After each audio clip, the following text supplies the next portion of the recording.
avy amin'ny habeny ao am-po. Izany no loahevitra nasako anao iarahantsika mandinika mba haharitra hatramin'ny farany.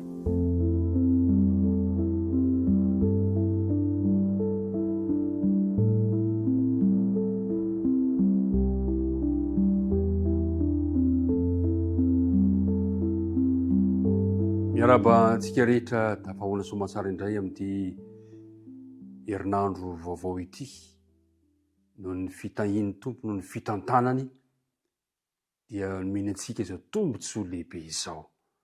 Miaraba antsika tsirairay avy any amin'ny toerana maro samihafa ihany, ny fiadanan'ny tompony ho aminao sy ny ankohonanao. Dia ry araka hivavaka isika raha hanomboka izao dinika izao. Andriamanitra ray be fitiavanao, misaotranao indray izahay noho ny fitantananao anay, ka nahatrara anay ty andro manokana ity, irahanay mandinika ny teninao. Mamelany helokay sy ny tsy fahatanteranay rehetra, aoka mba ho vita fihavanana aminao zahay, ka ny fanenao masina indray no ampitoerinao ty amponay, ampianatra anay ny teninao, afantaranay izay sitraponao. Tonononay sangatanay ny vavaka aminaran'i Jesosy. Amen. Amin'ity herinandro ity ry mpiara-midinika namana, dia andinika lohahevitra tokana isika dia le hoe torio izy.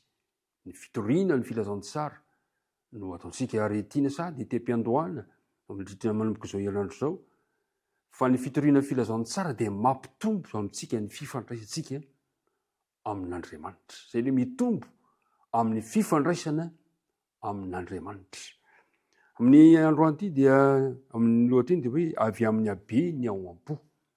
Misy andininy natao tadiana indray izay voasoratra amin'ny bokin'ny Isaia 50 ka ny andininy 4. Somary lavalava indray izy io, kanefa dia samy miezaka isika rehetra miara-miezaka. Isika tsirairay avy Isaia 50 ka ny andininy 4.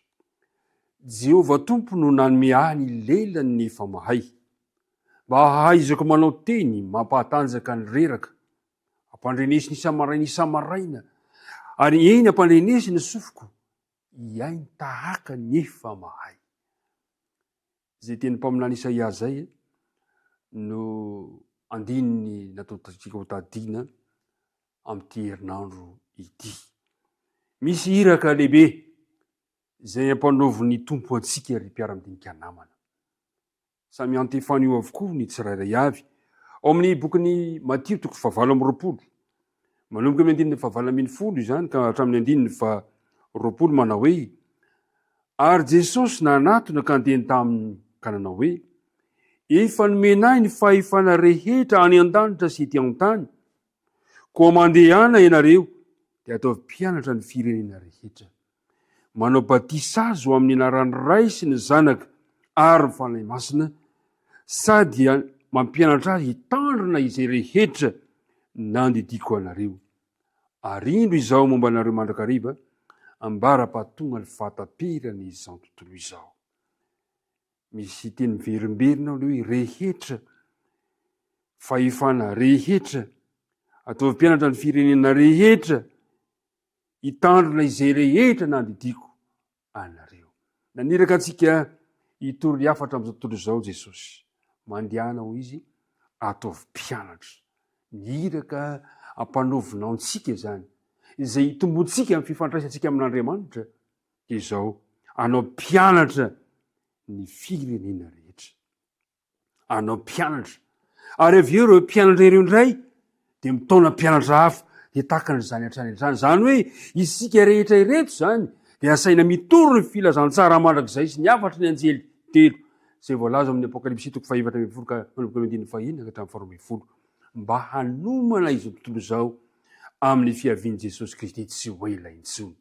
Isika zany no antson'Andriamanitra mba hanomana izao tontolo izao amin'ny alalako, amin'ny alalanao, amin'ny fiavian'i Jesosy tsy ho ela intsony. Zany hoe antsona isika hijoro vavolombelona, isika izay efa nandray ny fiainam-baovao ao amin'ny Kristy. Mety hiteny angamba isika manao hoe tsy haiko izany, tsy mahay mandahateny, tsy mahay mitoro teny, tsy mahay mampianatra, tsy vitako no mitoryteny iny an-dalambe, tsy vitako mamela belatra loha hevitra misoratra masina. Tsy za velively andefana zany antso izany, sariko enatra loatra, tsy manavanana izany. Fa ny antsony ny tompo atsika mijoro vavolombelona. Ny tena fijorona vavolombelona mantsy dia ny vokatry ny fanatreha maso ny zavatra nataon'Andriamanitra teo amin'ny fiainanao. Ny fahitantsika izay nameny antsika, izay nataony tamintsika, dia mizara zany fanandramana zany isika amin'ny hafa. Ary mpiara-midinika namana, aza dino fa tena tsara Andriamanitra, satria tsara izy dia tsy afaka ny angina ianao. Raha tena mahatsapa isika fa naneho zavatra tsara taminao Andriamanitra, tsy vitanao ny angina, fa tsy maintsy milaza izany fanandramana zany tamin'ny hafa ianao. Zay le hoe fitoriana ny filazantsara. Tadio fa ny fahatsarana rehetra dia efa nataon'Andriamanitra tamintsika tsirairay avy. Nanavotra anao izy, niantso anao tamin'ny anaranao izy, efa nanolotra ny ainy ho anao izy. Moa ave misy vaovao tsara lavitra mihoatra noho izany eto amin'ity tany ity, nanavotra anao izy.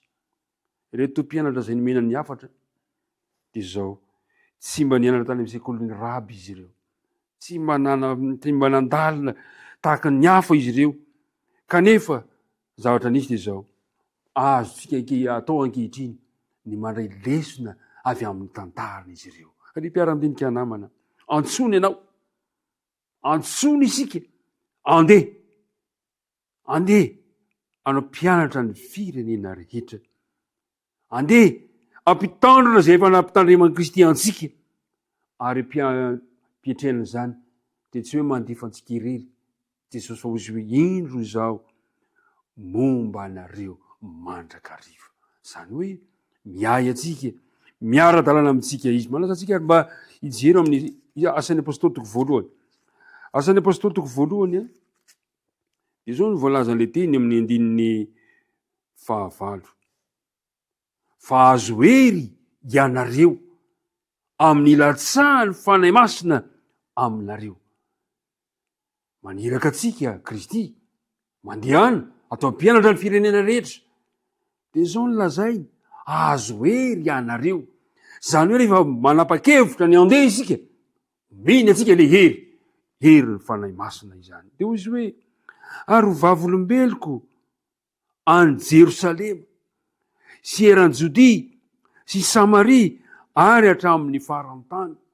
Ho vavolombelona eo Jerosalema, eo amin'ny toerana misy anao, ao an-tokantrano izany, ao am-piasana izany, ao am-pianarana izany, eo Jerosalema, eo amin'ny fiarahamonina misy anao, dia miparitaka mankany ivelany, mankany Jodia, Samaria, ary ny lavitra indrindra izay mety ho tratranao. Asaina hijoro ho vavolombelona ianao, milaza ny amin'izay nataon'ny Tompo aminao, zay le hoe miteny zay avy eo amin'ny habeniny ao am-ponao. Zay le loha hevitra resantsika tamin'ity andro ity, miteny avy amin'ny habeniny ao am-pontsika tsirairay avy. Zao ny voalaza amin'ny Asan'ny Apôstôly toko 7:17.